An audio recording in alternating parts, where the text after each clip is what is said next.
அனைவருக்கும் வணக்கம். இன்றைக்கி நம்ம கருவேப்பிலை வச்சு ஒரு குழம்பு வைக்க போகிறோம். ஃப்ரெஷ்ஷான கருவேப்பிலையாக வச்சுக்கணும். காஞ்சி போனதாக இருந்தால் நல்லா இருக்காது. கருவேப்பிலை, காஞ்ச மிளகாய், வெங்காயம், பூண்டு, இஞ்சி, தேங்காய், புளி கொஞ்சம் தேவையான அளவு ஊற வச்சுருக்கிறேன். இது இப்போ செய்முறை பார்க்கலாம். இதை நல்லா உருவி எடுத்துக்கலாம். நல்லது, எல்லாருக்குமே நல்லது. கண்ணுக்கு அவ்வளோ ஒரு பயனுள்ளது. கருவேப்பிலை மட்டும் நம்ம இப்போ குழம்புலலாம் போட்டோம்னா குழந்தைங்களா பெரியவங்க கூட சில பேர் கருவேப்பிலை சாப்பிடாம தூக்கி போட்டுடுறாங்க. அதோட பயன் தெரியாமல் தூக்கி போட்டுடுறாங்க. கருவேப்பிலை கண்ணுக்கு அவ்வளோ குளிர்ச்சி கொடுக்கக்கூடியது. இது மாதிரி குழம்பு மாதிரி வச்சு கொடுத்தா எல்லாருமே சாப்பிடுவாங்க. இப்போ ஸ்டவ் பற்ற வச்சுக்கலாம். ஸ்டவ் பற்ற வச்சுக்கிறேங்க. நான் மண்சட்டி, சின்ன மண்சட்டி வைக்கிறேன். நல்லெண்ணெய் தான் ஊற்றுறேன். நான் கொஞ்சம் நேரம் இதெல்லாம் வதக்கிறதுக்காக கொஞ்சம் நல்லெண்ணெய் கொஞ்சம் நல்லா சூடாகட்டும். அது போட்டுக்கிறேங்க. ஜீரகம், மிளகு உங்களுக்கு தேவையான அளவு மிளகு போட்டுக்கிறேங்க. இது கூட காஞ்ச மிளகாய் ஒரு 10 காஞ்ச மிளகாய் வச்சுருக்கிறேன். இந்த காஞ்ச மிளகாவே ஒரு துண்டு வச்சுருக்கிறேன். இந்த கட் பண்ணி இஞ்சி அதையும் வதக்கிடுங்க. நல்லா வதக்கி வரப்போ இது கூட இது கூடவே மல்லித்தூள் ஒரு ஸ்பூனு, ஒரு தேவையான அளவு மஞ்சத்தூள் போடுங்க.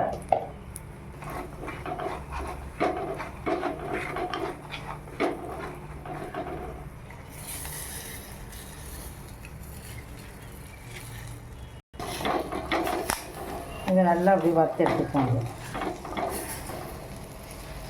சிம்மில் வச்சே வருங்க. நல்லா கடாய், நல்ல கனமான கடாய் இருந்தால் கூட அதில் கூட வச்சு செய்யலாம். இப்போ நல்லா கொஞ்சம் வதங்கி இது கூட தேங்காய், நம்மளுக்கு தேவையான அளவு தேங்காய் போட்டு இது எல்லாத்தையும் சேர்த்து கிண்டி விட்டுட்டு நல்லா வதங்கிருச்சு. நல்லா வதங்கினது ஸ்டவ் ஆஃப் பண்ணிவிடுங்க. நல்லா வந்துருச்சு.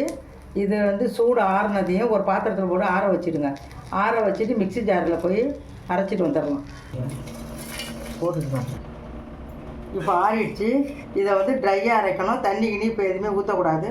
ட்ரையாக அரைச்சிட்டு வந்துடலாம். இப்போ ட்ரையாக குறைன்னு அரைச்சிட்டு வந்துருக்குறேன். இப்போ என்ன பண்ணுறோம், நம்ம இந்த புளி கரைச்சி வச்சதை இதில் ஊற்றி அரைக்கணும்.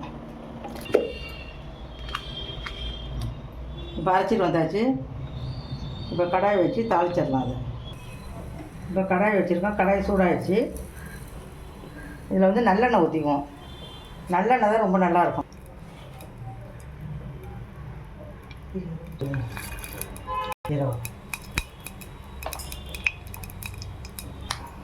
இப்போ இதில் சின்ன வெங்காயம் கட் பண்ணி வச்சுருக்கேன். சின்ன வெங்காயம் பூண்டு போட்டுங்க. சரி, வெங்காயம் இப்போ சிம்மில் வச்சுட்டு நம்ம அரைச்சி வச்சுருக்க அந்த மசாலாவை அதில் போட்டுருங்க. மண்பானங்கிறதுனால ஒரு சூடு சீக்கிரமாகிடுது. அரைச்சி வச்ச புளி தண்ணி கொஞ்சம் இருந்துச்சு. அந்த தண்ணியை ஊற்றி இதில் கழுவிட்டு இதில் கொஞ்சம் ஊற்றிடுங்க. அது கல் உப்பு, தேவையான அளவு கல் உப்பு போட்டுருங்க.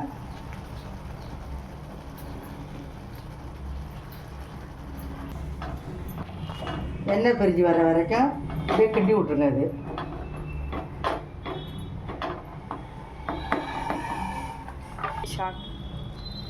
எண்ணெய் பிரிஞ்சு வருது பாருங்கள். அது எண்ணெய் நல்லா பிரிஞ்சு வருது. இது இட்லி தோசைக்கு சாப்பிட்லாம். சூடாக சாதம் வடித்து இதை பிசைஞ்சு சாப்பிட்டா இதோட ருசி வேறு லெவலில் இருக்கும். அது இதை சாப்பிட்டுட்டு பார்த்துட்டு சொல்லுங்கள். அது ரொம்ப நல்லது. கண்ணுக்கு அவ்வளோ ஒரு நல்லது, குளிர்ச்சி கொடுக்கும். அது எண்ணெய் நல்லா பிரிஞ்சு வந்துடுச்சு. இது சாதத்துக்கு சூடாக வடித்து சாதம் சாப்பிட்றது ரொம்ப நல்லது. இது குழந்தைங்களுக்கு கொடுங்க. குழந்தைங்களுக்கு ரொம்ப நல்லது. கண்ணுக்கு அவ்வளோ ஒரு குளிர்ச்சி கொடுக்கக்கூடியது. இது மண்பானையில் இருக்கிறதுனால இன்னும் நல்லா கெட்டியாகும். அது நல்லா பிரிஞ்சு இதோடைய ருசியே ரொம்ப வேறு லெவலில் இருக்கும். சாப்பிட்டு பார்த்துட்டு எனக்கு லைக் பண்ணுங்கள், ஷேர் பண்ணுங்கள். கமெண்ட் பண்ணுங்கள், சப்ஸ்கிரைப் பண்ணுங்கள். உங்களோட ஆதரவு எனக்கு எப்பயும் தேவை. நன்றி, வணக்கம்.